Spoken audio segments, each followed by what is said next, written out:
दो भाई मोंटी और मिहिर अपने माता पिता के साथ एक छोटे से शहर में रहते थे। उनके माता पिता बहुत बूढ़े हो गए थे, इसीलिए अक्सर बीमार रहते थे। जल्द ही वो दोनों इस दुनिया से चल बसे। अब दोनों भाइयों के मन में अपने पिताजी के धन संपत्ति पाने का लोभ आ गया।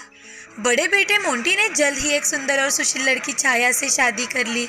इस बात से छोटे बेटे मिहिर के मन में ईर्ष्या जाग उठी। भैया को आखिर इतनी जल्दी इतनी सुंदर लड़की कहाँ से मिल गई? अपने भाई को खुश देख मिहिर भी शादी करने का सोच लेता है। वो लड़कियां देखना शुरू कर देता है, पर उसे कोई भी लड़की पसंद नहीं आती। फिर वो थोड़े दिनों के लिए एक यात्रा पर अकेले ही निकल जाता है।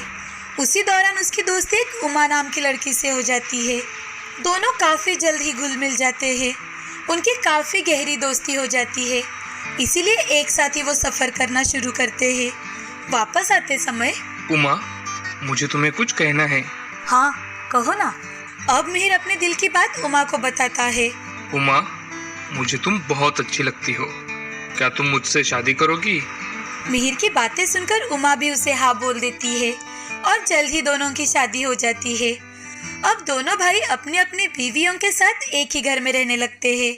इसी वजह से छोटी छोटी चीज़ों को लेकर भी उनके घर में झगड़े होने लगते हैं। एक दिन छोटे भाई मिहिर के मन में एक लालच आ जाता है। वो अपने बीवी के पास जाकर उससे, उमा, मेरे पास एक प्लान है, उसे तुम ध्यान से सुनना। बोलिए ना। सुनो उमा, उस अलमारी में मेरे पापा की जमा पूंजी है।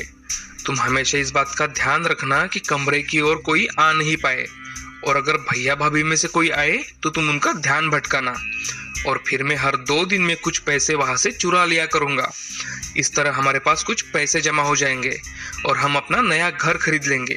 फिर हमें इनके साथ एडजस्ट करने की कोई नौबत नहीं आएगी। उमा मिहिर का प्लान सुनकर उसके प्लान के लिए मान जाती है और अगले दिन से वो जैसे प्लान किया है वैसे ही करने लगते हैं और साधारण तरीके से रहने लगते हैं। कुछ ही दिनों में मोंटी की पत्नी छाया को शक होने लगता है कि कहीं पैसे कम तो नहीं हो रहे। उसके कुछ ही दिनों बाद मिहिर और उमा के पास इतने पैसे इकट्ठा हो जाते हैं कि वो नया घर खरीद ले। तो एक दिन मिहिर आकर सबसे कहता है कि भैया भाभी, अब आप शांति से रह सकते हो। अब हमने नया घर खरीदा है, हम उसी में रहेंगे। मोंटी और उमा मिहिर की बात सुनकर दंग रह जाते हैं और सोच में पड़ जाते हैं कि आखिर मिहिर के पास इतने सारे पैसे आए कहाँ से। मैंने आपसे कहा था ना कि अलमारी में से पैसे कम हो रहे हैं, शायद इन्होंने ही लिए होंगे, वरना इनके पास इतने पैसे आते कहाँ से। 2 दिन बाद ही मिहिर और उमा वापस लौट आते हैं और मोंटी से, भैया, मैं बहुत लालची बन गया था। लालच के आगे मुझे कुछ दिखाई ही नहीं दिया। हमारे पैसे देने पर बिल्डर ने हमें 1 दिन बाद आने को कहा। दूसरे दिन जब मैं उसके घर पहुंचा तो उसके घर को ताला लगा हुआ था, और तो और जब उसे फोन लगाया तो उसका फोन भी बंद था। हमारे पास रहने का कोई ठिकाना नहीं है भैया। मैंने ही लालच में आकर अलमारी से पैसे चुराए थे। मुझे माफ करना भैया, मैंने बहुत बड़ी गलती कर दी और तुम्हें हमेशा बुरा समझता रहा। कोई बात नहीं मिहिर, गलतियां तो सबसे होती है, पर काफी कम लोगों को अपनी गलतियों का एहसास होता है।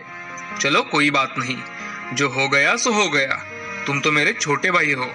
आओ हम सब एक साथ मिलकर वापस रहते हैं। इस कहानी से हमें ये सीख मिलती है कि लालच बुरी बला है।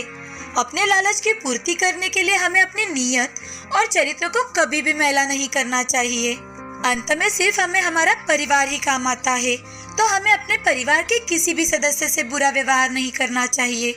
हमें अगर किसी भी चीज की जरूरत हो तो हमें उसे मेहनत से प्राप्त करना चाहिए।